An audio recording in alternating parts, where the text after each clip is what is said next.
Story 1 of 4. Victoria's free public transport trial and its impact on commuter behaviour during fuel crisis. Victoria's free public transport trial and its impact on commuter behaviour during fuel crisis. Here's what every outlet agrees on. Victoria's public transport was free for April 2026 as a cost-of-living measure due to soaring fuel prices caused by the US-Israel war on Iran and Iran's closure of the Strait of Hormuz.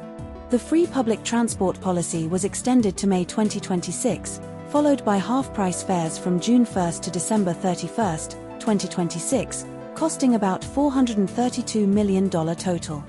Public transport trips in Victoria increased by 10% in the first 2 weeks of April compared to the previous fortnight, though this was roughly in line with the same period last year. A survey of nearly 2,000 Australians by the University of Melbourne found that 26.3% of Victorians reported shifting some commuting trips from car to public transport due to free fares, compared to 23.7% in NSW, where fares remained unchanged. The average price of unleaded petrol in Melbourne was $2.06 per litre on April 19, down from a peak of $2.58 during the fuel crisis. But not all outlets told the same story. The Guardian states the Free Public Transport Initiative cost $71 million in April, while The Age and ABC report the total cost for April and May combined is $400 million. The Guardian reports a 10% increase in public transport trips in the first 2 weeks of April, while The Age states the increase was 10% across metro and regional networks since fares began to be waived at the start of April. The Guardian mentions that traffic data showed a sharp drop in major road use in Melbourne in the first week of April, while ABC reports a steady decline in total kilometres travelled over roughly the last month. This story was covered by ABC News, The Guardian, and The Age. Story 2 of 4. Albanese government announces sweeping NDIS cuts affecting 160,000 participants by 2030. Albanese government announces sweeping NDIS cuts affecting 160,000 participants by 2030. Here's what every outlet agrees on. The Albanese government plans to reduce NDIS participants from 760,000 to 600,000 by 2030, removing at least 160,000 people from the scheme. NDIS costs will be reduced from a projected $70 billion to $55 billion by 2030 under the reforms. Mark Butler, Health and NDIS Minister, announced the reforms at the National Press Club on April 22, 2026. The reforms include shifting eligibility criteria from diagnosis to functional capacity assessments, with new rules expected by 2028. The government will expand mandatory registration for NDIS providers, targeting high-risk activities like personal care and daily living supports. But not all outlets told the same story. The ABC states that the government will reduce NDIS growth to 2% annually until 2030, while The Guardian mentions the government had originally flagged plans to limit growth to 5 to 6% annually but is now going further. The ABC reports that the government will introduce legislation to implement changes during the budget sittings in May 2026, while The Guardian does not specify a timeline for legislation beyond the budget session. The ABC notes that Queensland has not yet signed an operating deal for the Thriving Kids programme, while The Guardian states Queensland is yet to sign the deal but does not provide additional context on its status.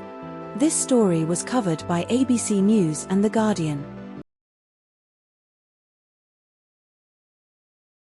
Story 3 of 4. Chelsea sack Liam Rosenior after 5 straight Premier League losses.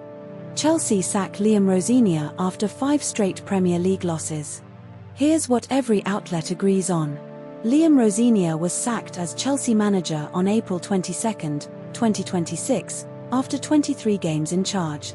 Chelsea confirmed Rosenior's departure in a statement, citing recent results and performances that have fallen below necessary standards. Rosenior replaced Enzo Maresca in January 2026 and had a 6.5-year contract until 2032. Chelsea lost 5 successive Premier League games without scoring, a streak not seen since 1912. Callum McFarlane will take over as interim manager for the rest of the season, including the FA Cup semi-final against Leeds on April 27, 2026. But not all outlets told the same story.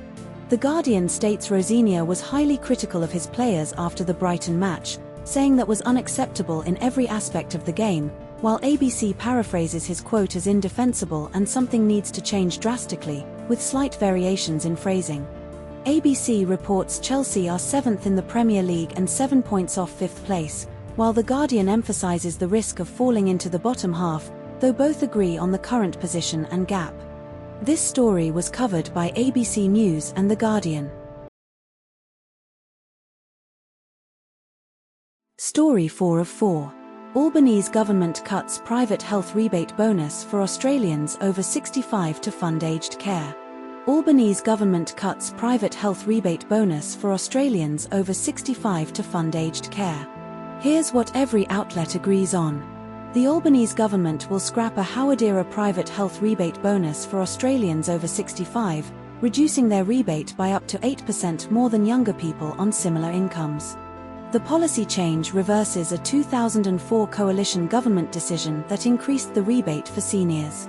Health Minister Mark Butler announced the decision on April 22, 2026, at the National Press Club. The government claims the change will prompt only 0.4% of people with private health insurance to drop their memberships. The savings will fund $4 billion in extra aged care spending, including $3 billion for 5,000 aged care beds annually, $1 billion for free showering, dressing, continence care at home, and $200 million for dementia care units. But not all outlets told the same story. The articles do not contain any direct factual contradictions, though the coalition's criticism of the policy differs from the government's framing of the changes as necessary for aged care reform. This story was covered by Sydney Morning Herald and The Age.